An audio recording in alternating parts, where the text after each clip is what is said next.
Hi guys, welcome back to my channel and we are back with our wellness project with Skin Desire Green Hills branch. Ayan, so balik na tayo ulit dito for another treatment. So for this vlog, ang treatment naman natin is yung 70 Tri-Lift HIFU pa din, pero sa may abdomen naman. Ako, sobrang malaking milagro pag may changes yung abdomen part natin. Kasi una, medyo naging stagnant ako when it comes to my lifestyle. It's because of work. At the same time, marami akong excuses sa buhay. So, ayan. But then, nung college kasi, I was dancing and sanay talaga yung katawan ko in strenuous activities. But when I started working and now I'm married, so I'm trying to fill in some of my time doing a lot of things na, alam mo yon, hindi talaga strenuous but like nakaupo lang, ganyan. So, hindi talaga nasa-stretch okay yung katawan ko. So, after ako sukatan to get my measurements or initial measurements, para ma-monitor din natin no, kung may changes bar effect. So, ito na tayo sa important part of the process ng HIFU. So, yung mapping part. So, you can see, may onting lang tayo dyan, censored part, kasi nga, wala rin naman na akong time mag-edit masyado. So, ginanyan ko na lang. Okay, so, kita nyo naman yung abdomen part so that's what's important. So, again, yung pagmamap is important sa HIFU na process. It's because yung titignan nila kung saan yung talagang dapat dadaanan. And maraming pwedeng iwasan at marami dapat yung mako-cover para sulit din. And alam mo yun, quality talaga yung mangyayaring service. As mentioned with our previous vlogs on our wellness project with Skin Desire, yung pinaka-allotted time to do a HIFU treatment is around 2 to 3 hours.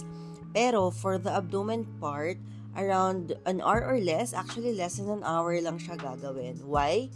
It's because comparing to the other parts of the body, dahil malaki yung skin area niya, alright, so meron silang mas malaking plate that they can use so that even though marami yung mapped area na dadaanan, they can just go through it with one pass. Right? Comparing to other parts of the body, like yung experience ko nga is with the face and with the arms, though marami rin yung mapped areas, they had to go through it like 2 to 3 passes pa. So, dun tumatagal yung process. So, may times na 45 minutes, diba? 40 to 45 minutes. Meron naman an hour, yung one side of the body. But for the whole abdomen area, for me, nangyari siya sa akin less than an hour, almost 30 minutes or around 40 minutes. Pero, one pass lang lahat. Ayan, so ganun lang siya kabilis, unlike the other areas. As you can see, very professional when they're doing this mapping process. Talagang sukat na sukat dun sa plate para hindi rin mag-overlap yung pinaka-procedure and masasakop niya talaga yung buong skin area mo sa abdomen or even with the other parts of your body. So, this is what I really appreciate with them. Talagang tedious sila sa paggawa ng bawat process in each treatment that I've been doing with them.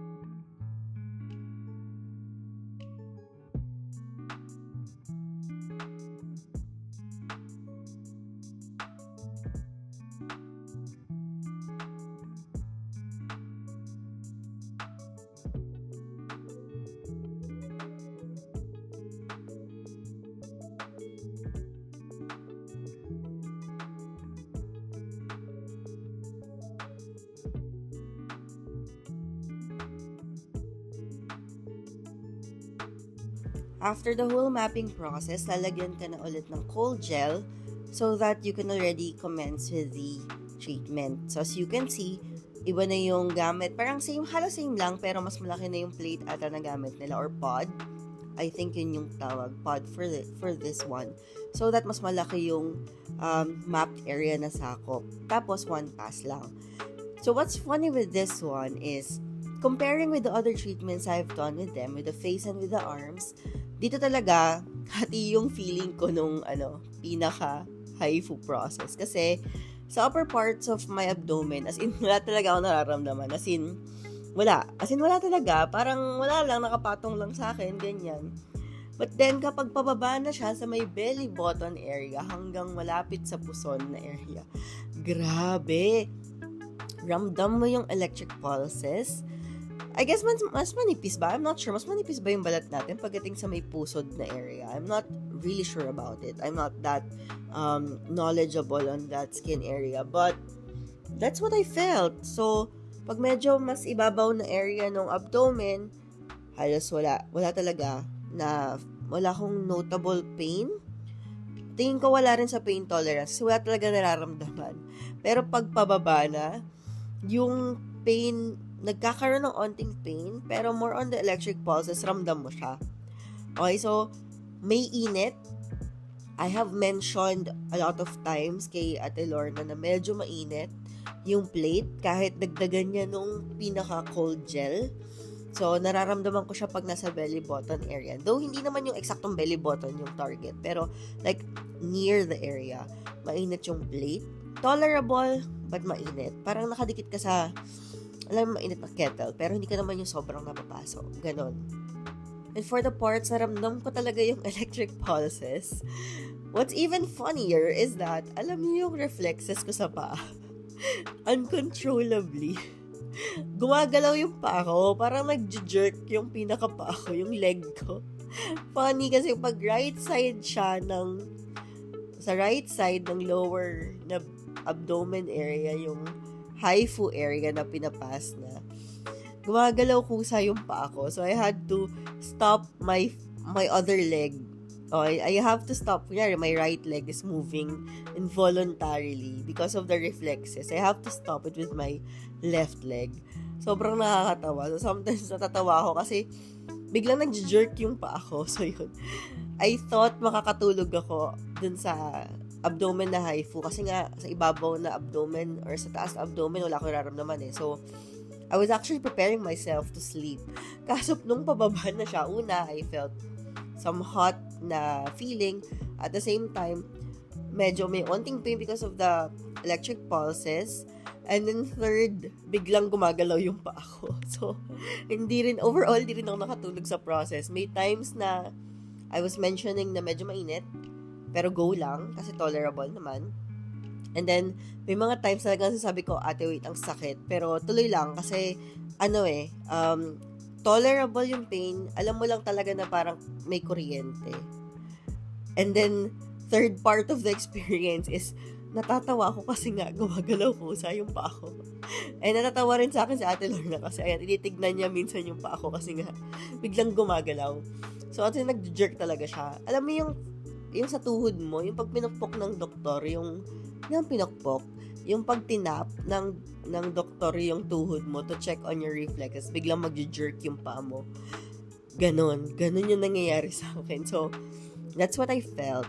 And again, depends on your pain tolerance on other parts of the abdomen. As I have mentioned, mataas yung pain tolerance ko, but I really felt the heat bandang belly button area, around or surrounding the belly button area.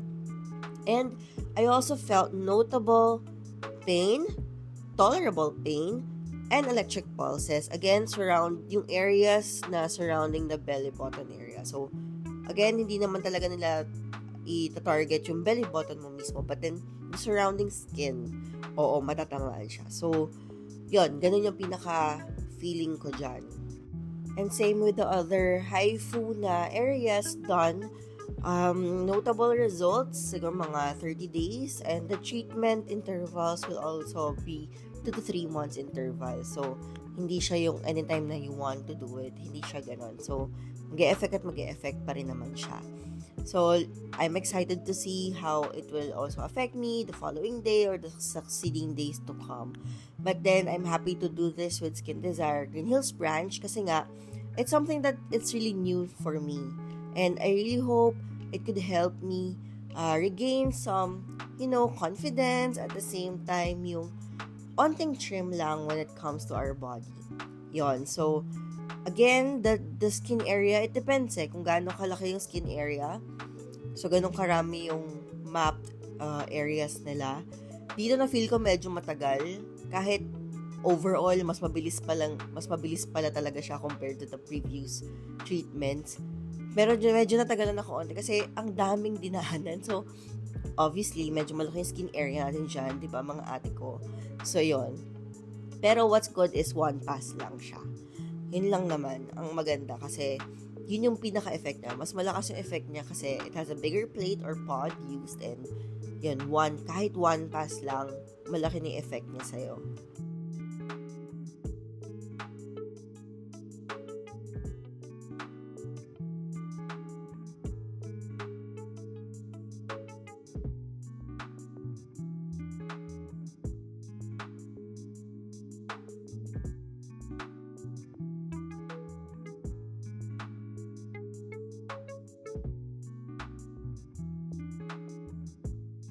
And this is how it looks like in close-up. So, ganitong side or angle ko na lang ipapakita ha. Kasi, ayoko na maipakita ng buo yung chan ko. Kasi mukha naman tayo nag-samgyup yan all day, every day. Ano, kamusta naman, di ba?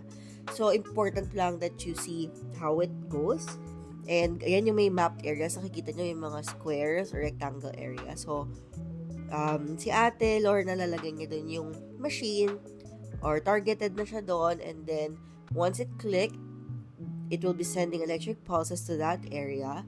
So, mga 3 wave ata yun or 4 waves ng electric pulses. And then, afterwards, lipat na siya sa next mapped area. So, ganun din naman katulad ng ibang body parts na ginawa sa atin, no? For the face and for the arms. But, again, mas malaki na talaga yung skin area natin. This time, sa abdomen. So, that's how it looks like. Pagdating sa close-up, sorry, hindi ko na vinidyohan how my legs were jerking all the time kapag pababa na dun sa belly button area. Pero nakakatawa. So, anyway, hindi ko na siya binidyohan kasi nakakaya. So, yun lang.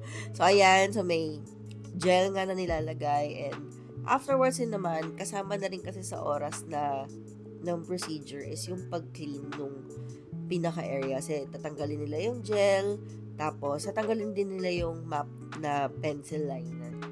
So, ayan, yan. Kung nasaan si Ate Lorna na area, yan, I definitely feel the electric pulses there. So, ayan. So, clean up time na and after nyan, tatanggalin niya pa ng maigi yung pinaka-pencil liner. And that is our 7D Tri-Lift HIFU for our abdomen. And of course, hindi matatapos yung treatment natin for the night nang walang sinisingit pa na another treatment. Here's me with another drip with the Skin Desire Green Hills branch. Yun lang naman, guys. Thanks for watching. Bye!